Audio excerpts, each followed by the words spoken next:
So there certainly would have been time on my intro scenario to cover the specific rules, the exclusive rules for Grenade itself. But the thing is, I'm planning on looking at each of the battles or each of the games in the series that I have.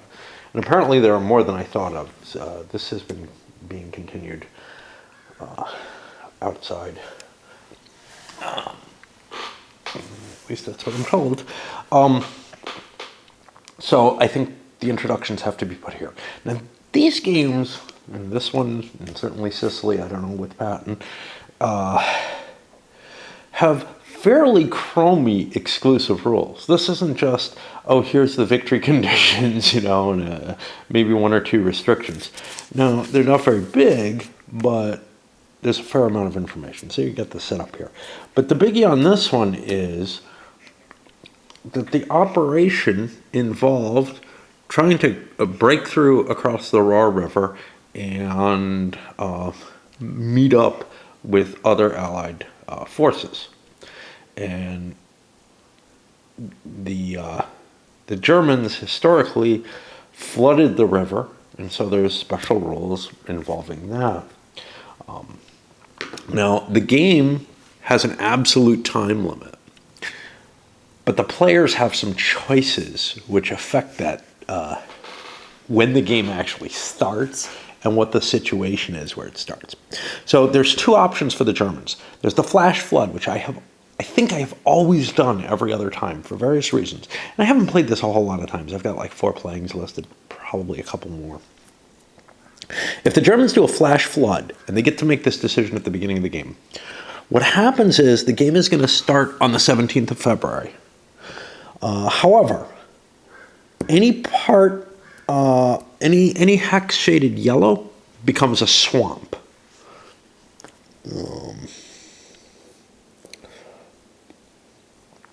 After that, though, the Roar is considered a normal river for the duration of the game, and there's no difference between the upper and lower Roar. If a flash... Now, let's take a look at what some of the terrain effects are here. Swamp is bad for movement, no question there. I don't remember what the parentheses is. Yeah, I don't remember what the parentheses is. I probably ought to know that.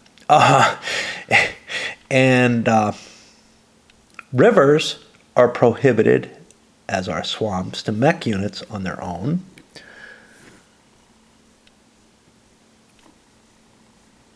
And are a fair expense for non-mech. And remember, there's a cost to attacking across the river. And then also swamp gives you a moderately bad terrain effect. Now, in terms of combat, I still don't know what the movement effects are, and I wanted to look at that. I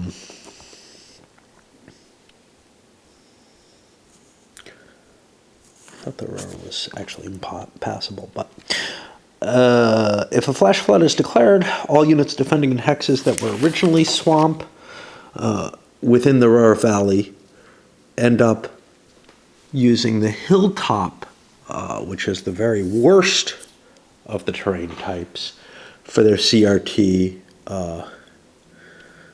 as their defensive bonus. However, these won't be considered hilltops for height. They're actually very low. It's just that terrain starts getting really, really bad in water. The other option that the Germans have is to declare a gradual flood. If they do this, then the Americans have the option of when they want to launch their attack and start the game. And the U.S. declares a day between the 17th and 24th of February, in that case, as D-Day. And now this is actually the historical situation. I've always chosen the rapid flood for no real great reason, except looking at the rules, I thought I liked it better. And we'll see the why of that. And this will be D-Day. You place the start game marker so that you know when the game actually started. That's important for setting the reinforcements up. And then you roll a die. And you look at the river flood, which should be somewhere. There it is, gradual flood table.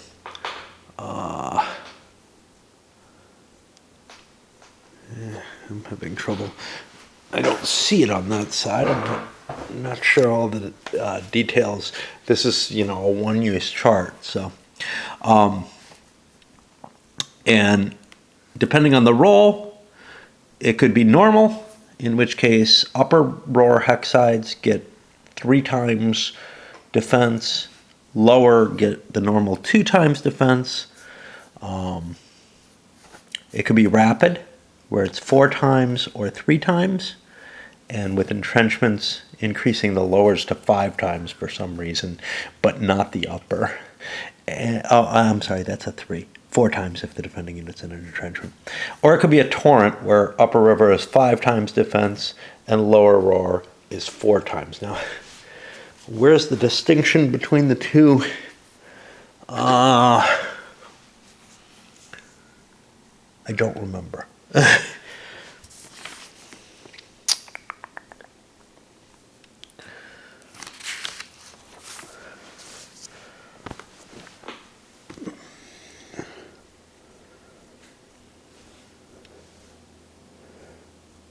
I do not see that yet. Is there a differentiation on the terrain key? It just says Roar River. Huh. Interesting. All right. Well, I will obviously have to figure this out before I start playing. But I think I'm going to go with the gradual flood this time. Now, there's a modifier to the die roll, which makes it more likely to be really bad water if the Americans attack on the 19th or earlier. But as they push the date out further and further, the flooding becomes less of a big deal. The current of the roar is determined by D-Day as an effect up to and including the 24th of February. After that, it all becomes normal river. All roar hexsides will be considered normal because of that. If the U.S. player declares the D-Day to be the 23rd of February or earlier, each attack conducted by the U.S. forces on game turn 1 gets a surprise combat bonus, which will be a shift 1 column to the right. But if it's declared after the on the 24th of February or later, I don't know. Is that possible? I don't know. Yeah. So what happens is whatever modifier you get for whatever effect for the Roar River, it goes from the day of the American attempt to cross through the rest of up until the 25th of February. So if you wait long enough, the whole river drains quicker or something. We can call that preparation effects or something, but we're going to have to do some hand waving to make that make sense. But essentially what it means is there's no there's a penalty to the Americans choosing to try to cross the river early, which is that not only is it hard to cross the river at that point, but the river remains hard for the rest of the period during which the river is a problem, which is until the 24th. Okay. I have to find out where the river basis is, and I will do that offline because I can't find it. Okay, movement and supply restrictions. Early in the game, there's some restrictions on specific units. On game turn 1, none of the 3 units of the 9th Panzer Division can move, and on turns 1 and 2, none of the 11th Panzer Division can move. So, where are these? Remember, my eyesight is not what it used to be. I am not seeing either. This is 81st.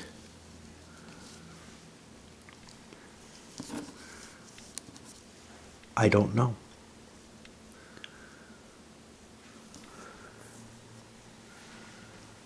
Are they reinforcements?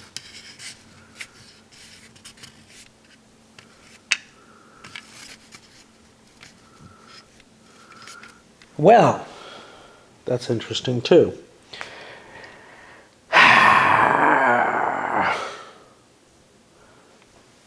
Do we have that determined somewhere? This all made sense when I read it. No German belonging. Oh, 9th Panzer and... Okay, so these are divisions. Divisions may be smaller. Okay, here's the 11th Panzer. And here's the 9th Panzer. Okay. And they're not really full divisions. They're just, I think, one divisional unit and a couple of battalions, or one regimental unit and a couple of battalions. And that's all that that makes it up as far as I can tell. Okay. Now the 2nd Corps, no German unit belonging to the 2nd Corps may move unless strategic withdrawal has been obtained. However, if a unit of the Corps is attacked, the entire 2nd Corps can then move. And we have to figure out where they are. 2nd Corps is positioned along the river here, and I think this space as well. So this is basically a different sector of the front that the Americans aren't expected to be, their forces are not positioned for that attack. Okay. At the beginning of the game turn, starting with game turn 3, the German player has to roll a single die. On a die roll of 1, they get a strategic withdrawal. Otherwise, there's no effect, and the strategic withdrawal lasts for the rest of the game. Starting on game turn 8, and that's not game turn 8 here, that's from the start of the game, there's a -1 to the strategic withdrawal roll. The U.S. movement restrictions. During the first 3 game turns, no U.S. mechanized units can move, but self-propelled artillery can be used in support. On game turn 4, mechanized units can move without restriction. No U.S. unit in the 7th Corps can ever move north of the 0900 hex row.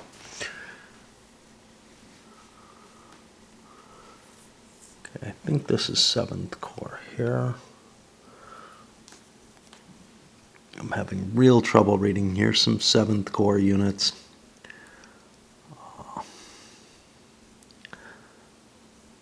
Yeah, it seems to be mainly positioned over here. 0900 north would be beyond here. So we've got to keep a corps basically protecting this flank and preventing the Germans from outflanking.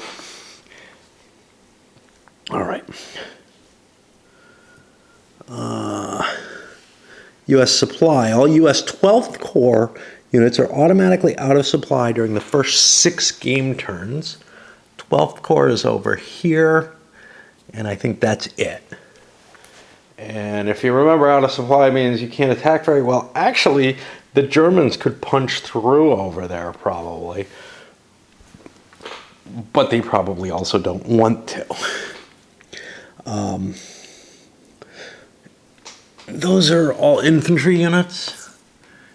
Yeah, so what does it mean that they're out of supply? They're not affected on defense. They'd only not be able to attack back, but there might be some opportunity there. But for the most part, that's just freezing those units in place and keeping them from being useful. And all U.S. 16th Corps units are out of supply during the first 2 game turns. And 16th Corps, and again, my eyes are not up to this task anymore. 16th Corps appears to be this flank of the main advance, which means they're probably not going to be attacking because you're halved. Improved positions, so that's these things. All improved positions,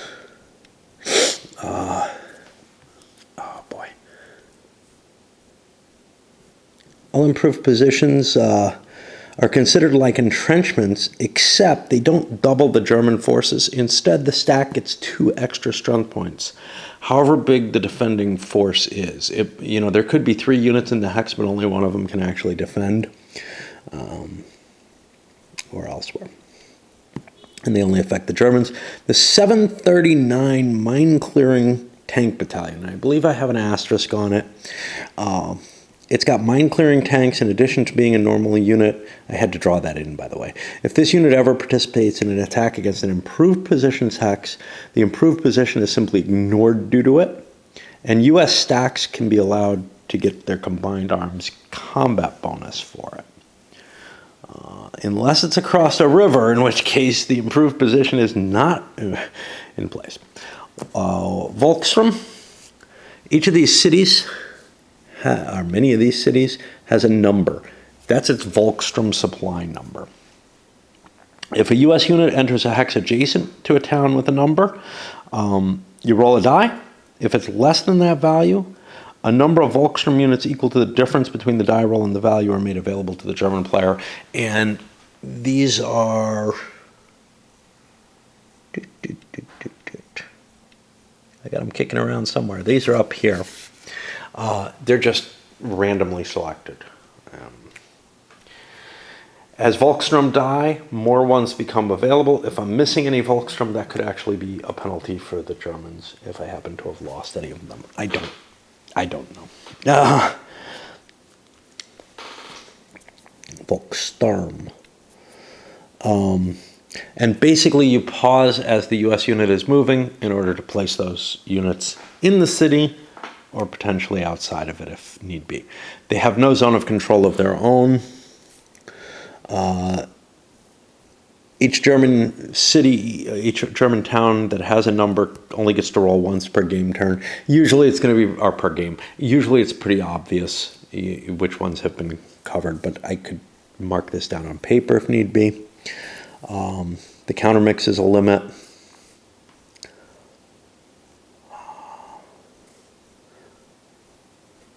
Okay.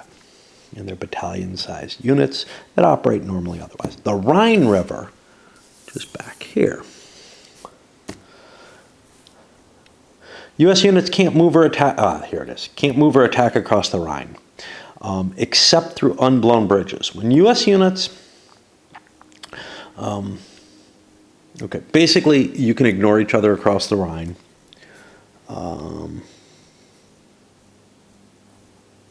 But you are subject to movement point penalties when leaving a German unit zone of control. German units may move and attack across the Rhine as if it's a normal river.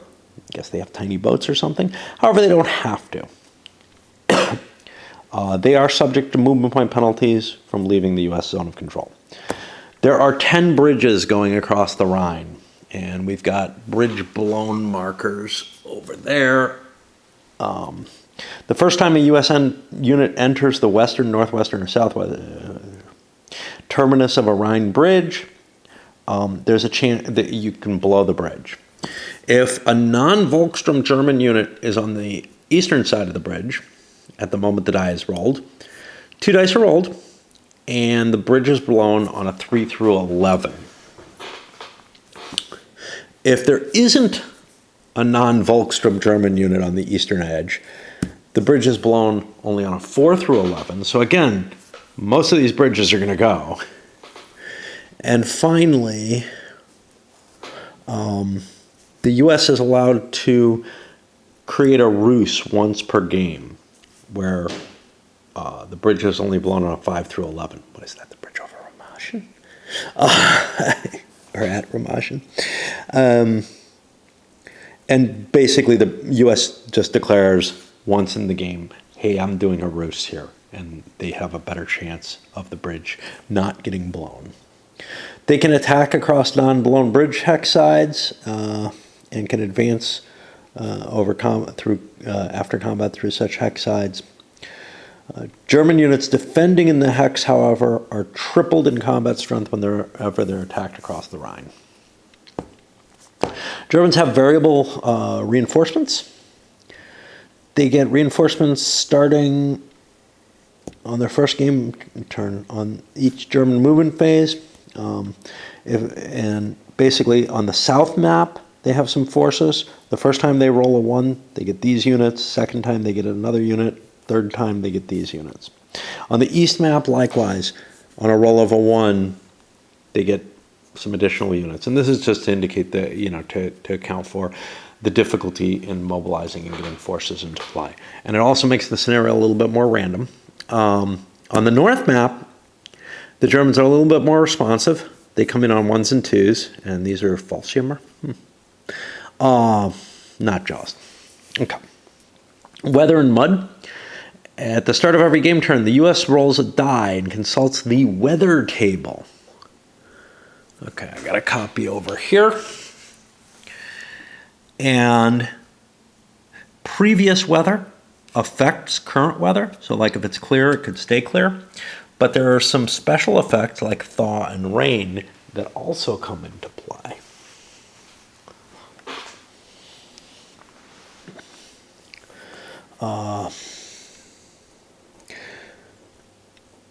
If there's rain or thaw, you get mud. If the weather in the immediately preceding game turn was clear, the U.S. player gets a bonus. Okay.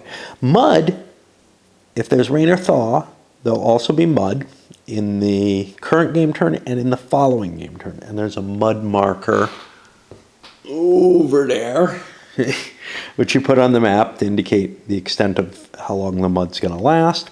All streams count as rivers. Mechanized units pay the increased movement point cost, which I believe is the parenthesized number. And non-mechanized units pay the increased movement point cost as well, which is, again, the parenthesized number. So now we know what that's from. We still don't know about the two sides of the Rhone. Or RAR, sorry. Wrong world. Oh, and these are the entry hexes for those forces. Okay. On game turn 1, the U.S. gets a -1 to the die roll. They're more likely to have clear weather early in the scenario.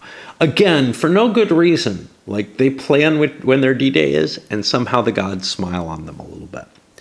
Air points.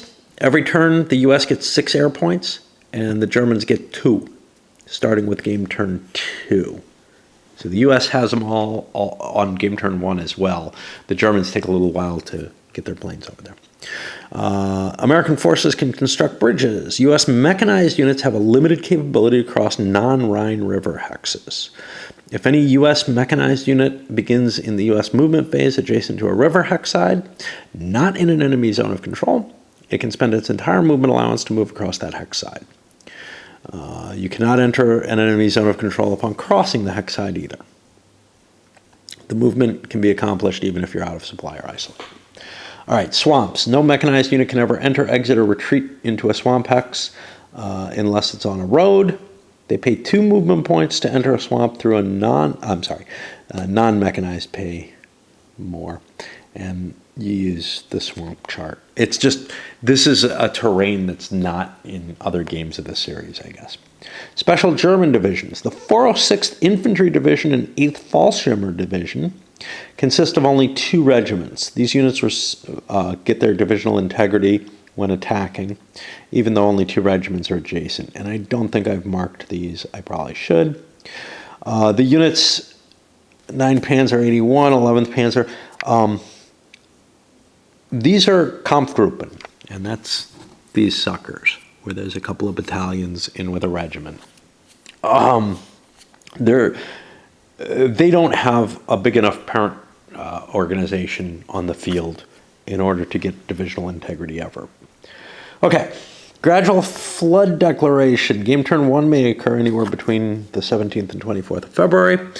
On game turn 4, whenever that is, after game turn 1, right, 3 turns later, the U.S. starts getting reinforcements. Game turn 5, they get some more, and these will all enter up here. Okay, what's the victory conditions?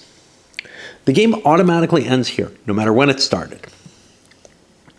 At that point, the U.S. player adds the victory points that he gets for victory point cities, I guess, and the German does not get any victory points. So 4 cities, Cologne, Geldern, 2613.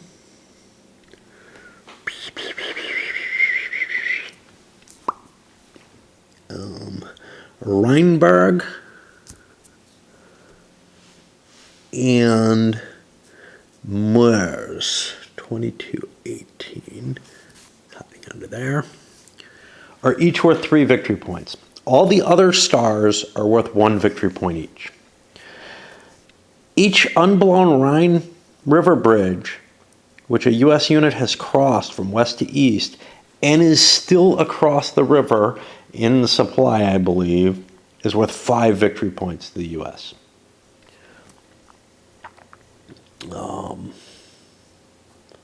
At the end of the game.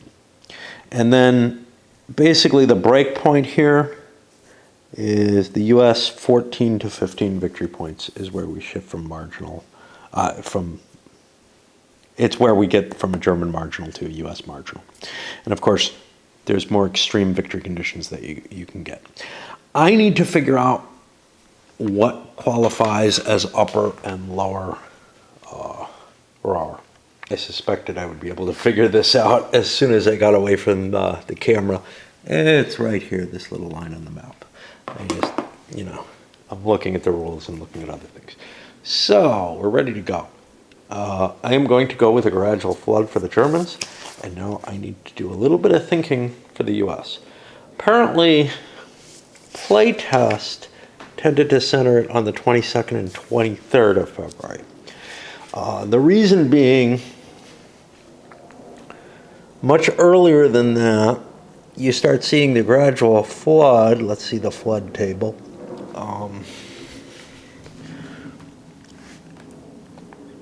So we definitely don't want a 5 or a 6. We don't particularly want a 2 through 4. What we want is a 1. Well, obviously there we get a 1 pretty easily. This is the historical, and it's the last date we get a surprise attack, so that's very appealing.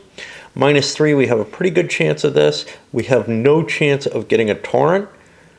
However, we have no chance of getting a torrent on the 22nd either, and it gets us an extra day.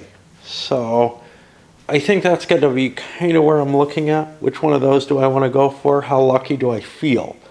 Remember, if I choose wrong and miss by 1 in terms of, getting a rapid, that means not only do I have rapid on the turn that, I chose to make the attack, but I have it on 2 remaining turns as well. So it affects for 3 turns. It's not just a penalty for that 1 turn. Whereas if I choose here, I've got a much better chance. I'll probably go with the historical just because. Okay, so although my desire is actually to start a little earlier, I'm going to go with the historical 23rd of February just because. And let's see. That gives us a -3 to the table on the gradual flood. And there's basically no flooding in place. Plus, we get the surprise attack.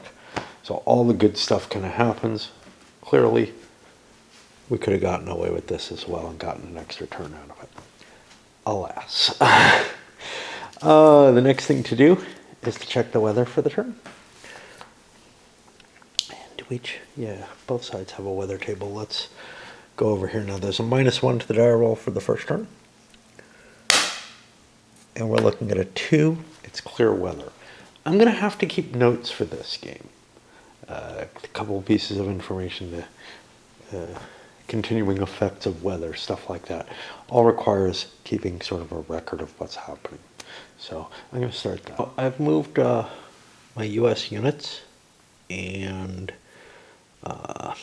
I don't have all the out of supply markers on the board that I actually should have, but I'm aware that these guys are all out of supply, these guys are all out of supply, so yeah, I'm just moving some forces down there.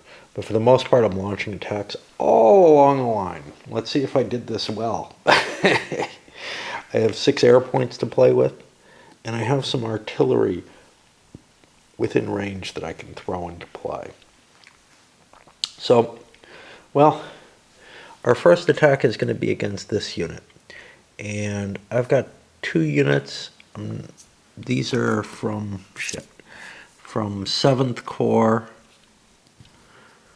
I could use this 7th Corps artillery if I had moved it up closer, but I'm not counting on needing it there. I'm planning on crossing the river there. So, what do? Well, the river doubles. This adds 2, and we're going to pick some counters. And I try not to look. I could use cups for this, but sorry. It's a morale 1 unit for the Germans at full strength, and it's a size C, so it's going to have a 2. I've got 2 morale 2A units. And again, try to get those 3s out of the way. This isn't against the odds or whatever counter tray. I don't like the way that they allow leakage. Okay, and I'm going to put these on top as well. And these are A's. They're kind of big. So I've got 20 to 8, I think. Not entirely sure. The reason I'm not sure is the terrain issue here. If I can find it. The improved positions.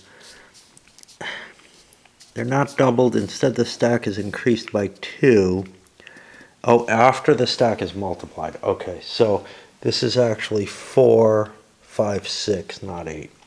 So 6 goes into 20. I've got a 3-to-1 attack. I'm not going to throw any air power or anything in there. You get 2 dice for combat. So I don't think there's any shifts. The terrain here is woods. Woods is not particularly good. So let's see what we get. We get a 6. 3-to-1 in the woods. Ugh, the attacker gets hurt. So I've got to take my step losses against these guys. Looks like I have to take 2 step losses. This is a loss of 5 strength points. And then 4. I'm going to hit both of those. This is actually out of the game. I'm going to put it over here in case I do need it. And then they retreat 2 hexes. And we've already had a failure. Maybe we should have taken some... we only retreat 1 hex. Maybe we should have taken some shifts. And now I'm really worried because... Oh, I have a shift. I have a divisional integrity shift. I didn't get hurt. Forgot about that. Okay, so this is here. And this is fine. But now I'm more worried about my capacity to cross in. So I did a D11. The defender takes 1 hit. That's a 0, which means this unit is now a cadre. And I basically have the choice to lose the unit, in which case I don't think there's any advance, or fall back a hex. I'm not sure which one I want to take. Let me take a thought and make sure that I'm right, that I don't get to advance into an eliminated unit's hex. Given the nature of the game, I want to take the loss of the cadre rather than give up the hex. I can always throw more units in there. The defensive line of the river is something kind of good. Here's the problem though.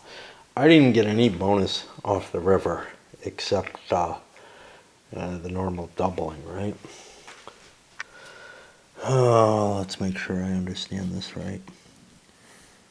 Yeah, that's not right. Let me make sure I'm right that it's just doubled. Yeah, it is just doubled. But it's not. It's tripled in the upper roar. Oh, hold on. Maybe I fucked up. This lower. Oh, this was upper. Shit. Okay, I did more wrong than I thought. Okay, so let's take a look again.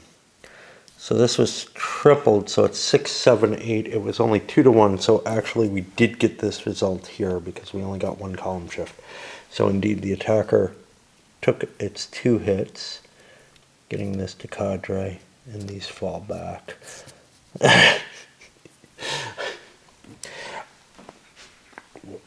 It's a weird combat system, so it's hard to get used to it. And honestly, I think this is why I rated this damn thing a 4, because there's just so much mechanically different in this design. It's a Balkowski design. I'm sure it's got great things, but it was just so hard to approach that I just was like, you know, I mean, you saw what I did there, trying to figure out, you know, how the combat results actually work. The complexity of figuring out what did I just do is just so painful in it, and it appears to be a fair amount of mental mechanical crap going on. Well, that puts us to the next attack here.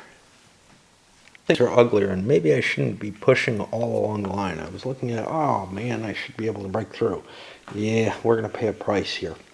Okay, so this is an A unit attacking a C unit. The C unit is 8, 9, 10 strength points in the swamp. The A unit is only 7. That gets me a 1-to-1. No, a 1-to-2 in the swamp, which is going to put me over on this column. Now, how many shifts can I grab from artillery? I don't know. I wish there were cheat sheets, but even if there were over here, it would be hard to figure them all out. And they don't have a limit to how many shifts you can take. We're not going to be seeing combined arms or anything here because there's no armor allowed. So let's look for all the different shifts I can take.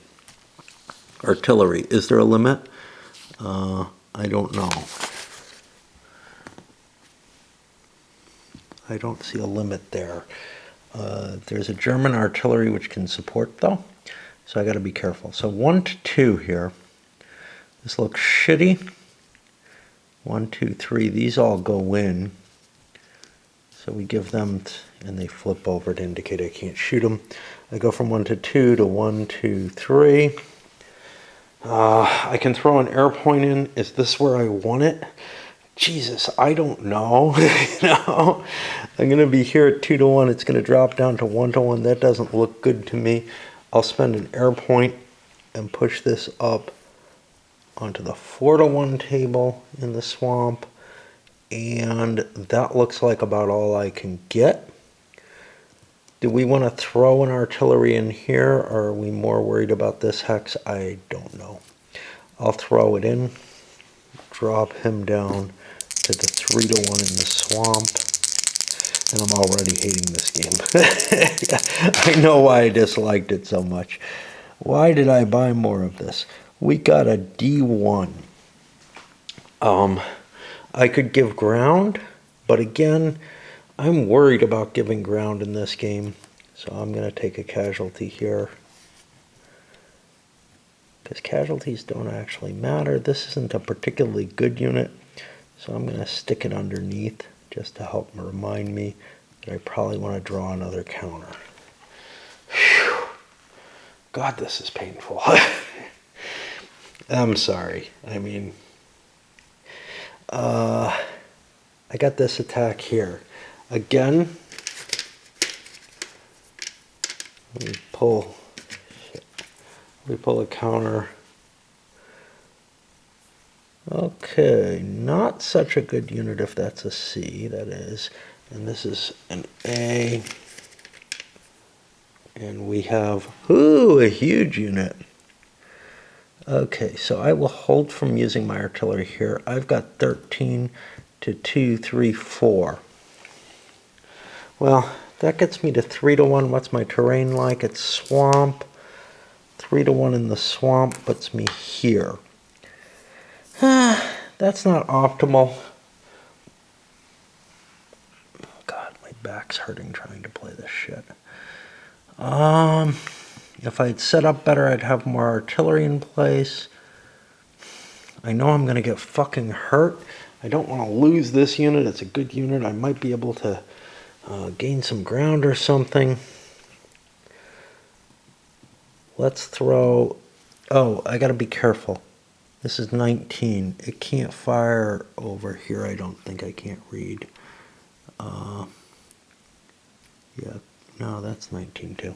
All right, I'm going to shoot one of these, and I'm allowed an air point. So I'll drop an air point in, so it goes from 3-1 up to 5-1. I got nothing I can do with the Germans.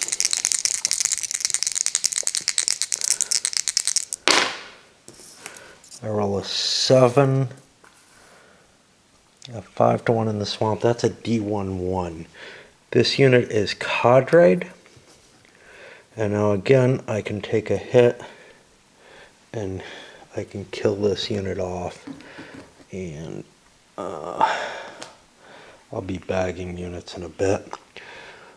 But again, no advance there. I had no divisional integrity there, I hope. If I had some, maybe I'd throw...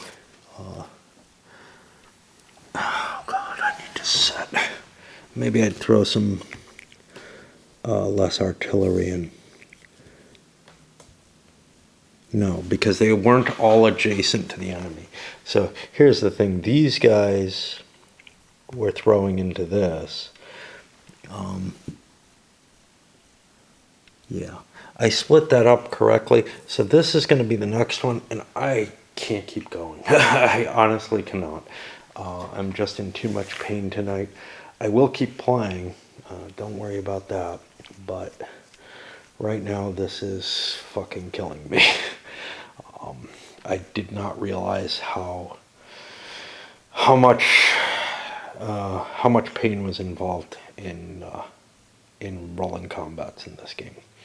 So we'll mark that there, and we're in the Allied combat table.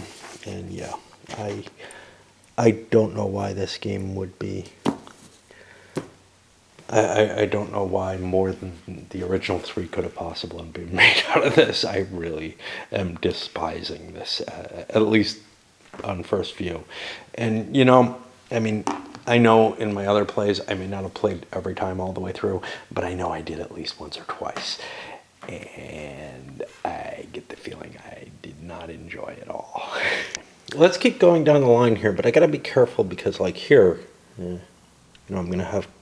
No, actually, I'm attacking 2 different units. So I've got to be kind of careful to make sure that I get units next to the right units. So like this attack has to happen before this one, because these are all of the same divisions that I get the divisional integrity, especially hitting that entrenchment. I had no idea what to expect in terms of the attack, you know, as to how much ground I was going to be able to gain here. I'm not sure how much I would have done things differently, and I'm not sure I would have done them better, which is to say, my natural proclivity towards a reluctance to make frontal assaults would probably mean that I'd try to, you know, pick off a unit here and there and get as big an odds shift as I can. And I'm not sure that's to the Americans' advantage. They may need to take attritional losses that are higher than what the Germans are taking in order to cross this river. So that's something to keep in mind. I believe I've made the attack with this unit, and I'm down to here, I think, which means I've got... Ew! That's a quality 3 unit. Okay, first, and I'm totally not looking at these. You can see them, I can't. I've got a C6. That doesn't sound good. And this is an A3 here. Ooh. Why is that so good? Oh, are higher morales better? Geez, it looks like it. I thought we won at ones.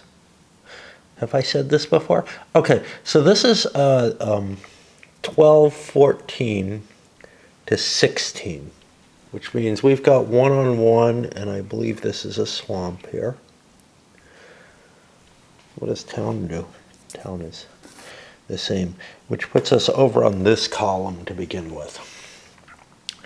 I don't have anything that I can throw in here. This is the 19th. I could throw this artillery in. I would like to try to create more breakthrough here. So assuming I don't have more artillery kicking around that I can fire, I'm going to throw this in for a shift. And I'm going to throw an air unit in for a shift. And yeah, I know I'm running out. And that gets me over to the 3-to-1 table. I don't think there's anything that the Charmans can do. And we get a 7, which I don't know how good or bad it is. See, that seems to be the attacker loss in the midst of the defender losses, which just sucks for me. And that's one of each, which means I take a step loss on this nice, yummy, big unit. And now I have a retreat. Now, normally you can't overstack, right? But you're allowed to in this game temporarily. There's no displacement rules, which means we move down to here. And now I gotta pay attention because this German unit is an artillery unit now. I am assuming it's associated with the 81st. I'll try to remember that. It's a missing piece, right? Okay. I did not. Oh shit! I wanted to attack here first.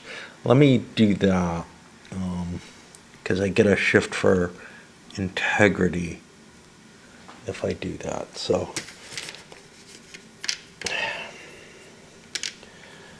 And then I would have gotten a shift for integrity if I succeeded here. So this is a C2, and that's a 3. God, this combat system hurts. Okay, so I've got a 14 to 4. That's 3-to-1 in the swamp. I had an integrity, so that gets me out to 4-to-1. And I'm going to just leave that alone and see what I get. 9. Okay, that created a defender hit, which I believe cadres that unit. And we did not get an advance there, so we wouldn't have gotten a different result. And I got to be careful about the order that I do the attacks in. You know, again, I guess if you're really, really used to the combat system, you might be able to make these assessments a little better and to do a better job of making your way through it. But man, this is hurting. You know, I don't mind a complex combat system in something like La Grande Guerre where I feel like I'm getting a lot of information about the back and forth of the situation of the battle. Here, though, I just feel like it's just painful. It really is. I don't know. Compared to like OCS, which also has a complicated combat system, I feel like and I have to say, it's not the system as a whole. It's this particular situation, assaulting a line, a big solid defensive line. Because I remember Sicily being nowhere near this painful. Sicily was kind of an interesting game where the chrome was allowed to shine, but this is just a circumstance, and this was the first game of the series, where I think the series rules just don't particularly present an interesting game. Or a fun and playable one is, I guess, the biggest thing. Okay, so let's take a look here. What are we looking at? This is 29-19, so I want to attack here first this time. We'll grab ourselves one of these. Ow, that's a big unit. And this is a 2. So I've got 6 hitting 14, 15, 16. I don't know when the artillery decisions are made. This is a dead unit. I may be cheating. Maybe all these decisions have to be made before you draw the chits. Let's see the sequence. Total the strength of all units next to the defender does the same. Okay, it looks to me like you make a difference. You make these commitment choices after the numbers are actually resolved. So here, this is just a horrible attack. So I've got 6 versus 16. I believe I have a divisional integrity. I have to check again. I do. So 6 versus 16 is 1 to 3. Where is this? This is probably swamp. I don't feel like keeping looking, so I've got a shift in my favor. The Germans are not going to throw their artillery into this battle, so I'm on the 1 to 2 table, which is almost assuredly bad for the attacker. And a 5. Attacker takes 2 real losses and a retreat. Those 2 losses are going to cadre the unit, and we're going to pull back. And again, we put the casualty markers off to the side in case we need those again. Whew, okay. And that... Why did I skip over here? Fuck. I don't know what the fuck I'm doing. Okay, let's go back here, I guess. This is the one we wanted to attack, but for some reason I drew for the other one, so let's draw for this now. And all the bending over to draw these counters and everything, this is really what's killing my back. It was this one I wanted to hit, I think, and now I have an A3, which is a good quality unit. And this doesn't look too good, actually. I don't know. The numbers just seem... shit. Okay, so I've got 6 to 8. That's 1 to 2. Again, that doesn't sound good. And I think I'm not going to commit anything. I do get a shift to the 1 to 1, and almost no chance for the Germans to counteract that. So we take a hit and a retreat.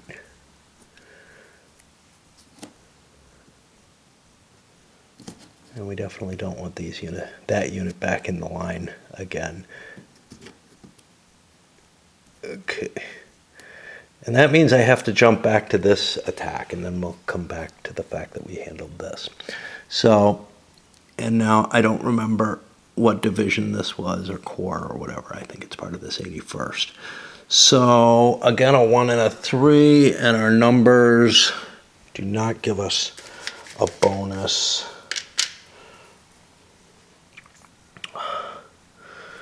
So this is a 4.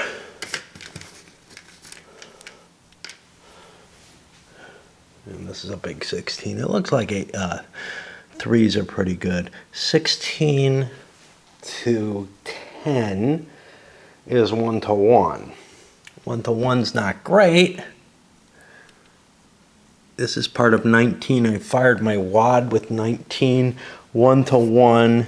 1 to 2 is not going to help me. I'm leaving it alone, and then thus the Germans are going to leave it alone as well. And we get a 4. Looks to me like we actually got a good result, which is the defender takes a hit,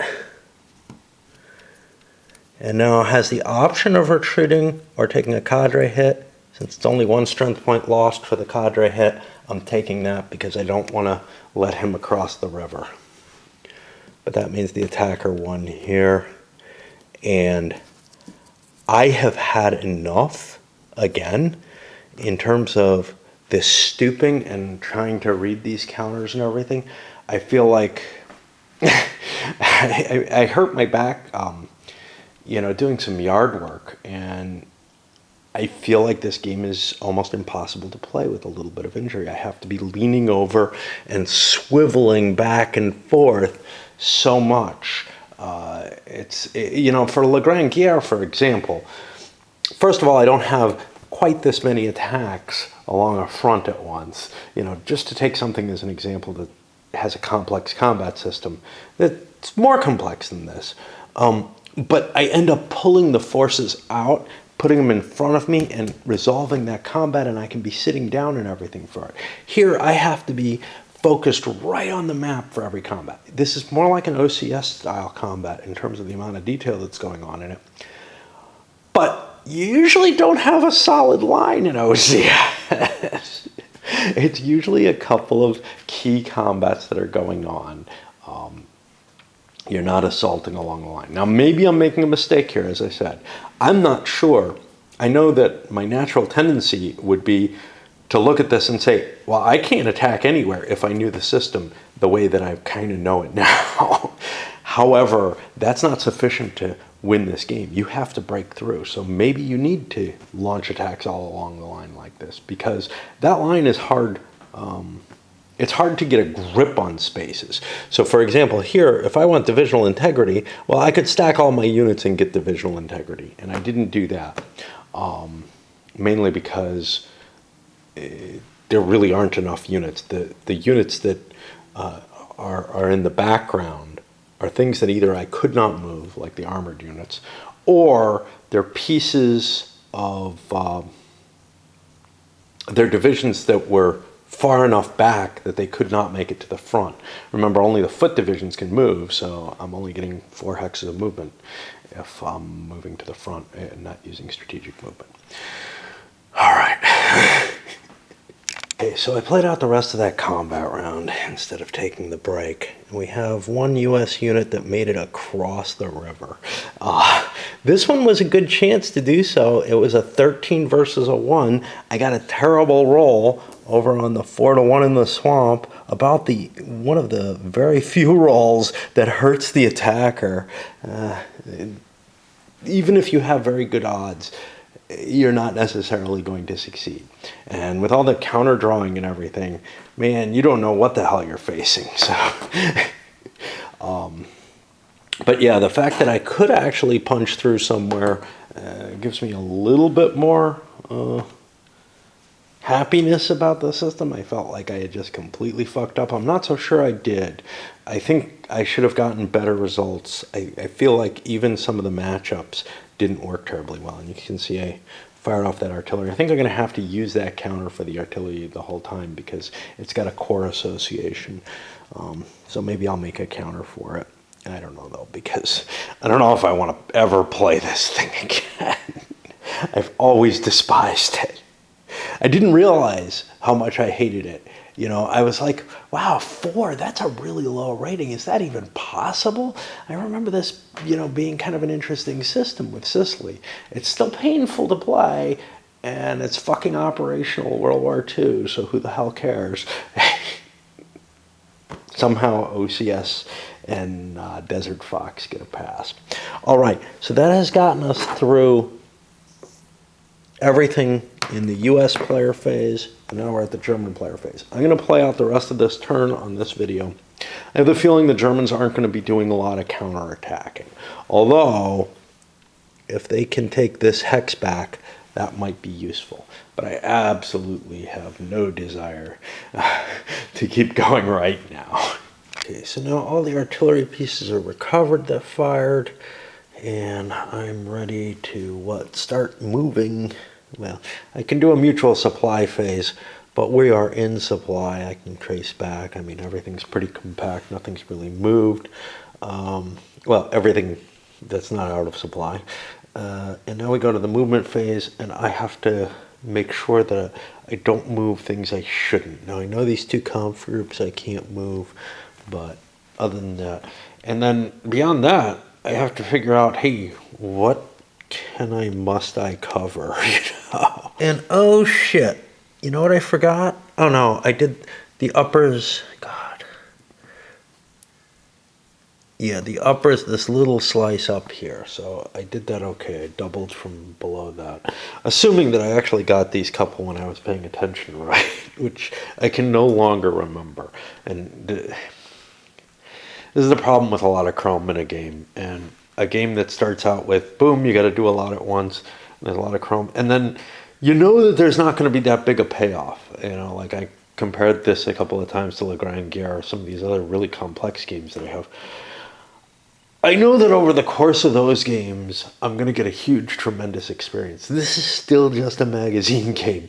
And when it comes down to it, all this complexity doesn't really add that much to the overall experience as far as I'm concerned.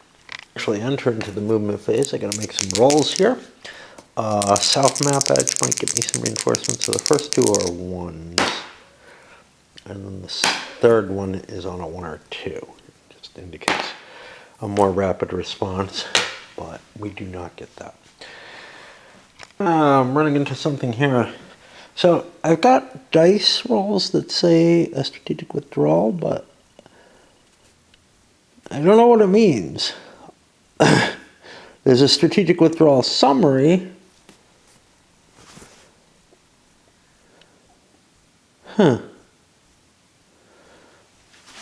Which is over here.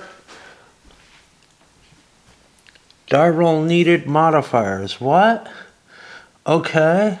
Die roll needed, but what happens? And I don't see any effects to a strategic withdrawal anywhere. I actually opened up the errata for this game, for the series, and I didn't see anything that really hit me. I have not a fuck's idea at all as to what this means.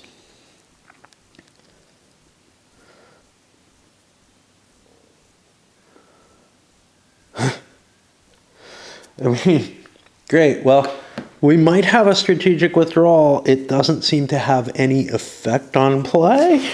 Is that right? Does it affect victory? I